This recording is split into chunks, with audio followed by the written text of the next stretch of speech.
What's up, family? This is your boy Ivan Hall, the Credit King. You should pay down your debts to improve your credit score. If you have a lot of debt, your credit score will suffer. Paying down your debts to a minimum will help elevate your credit score.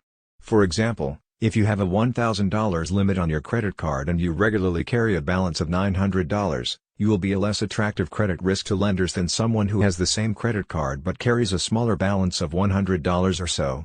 If you are serious about improving your credit score, then start with the largest debt you have and start paying it down so that you are using a less large percentage of your credit total. In general, try to make sure that you use no more than 50% of your credit. That means that if your credit card has a limit of $5,000, make sure that you pay it down to at least $2,500 and work at carrying a no larger balance. If possible, reduce the debt even more.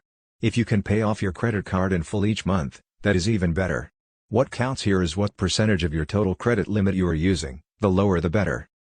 For more credit tips, credit hacks, and credit repair secrets, subscribe to our YouTube channel or visit us online at thecreditking.com.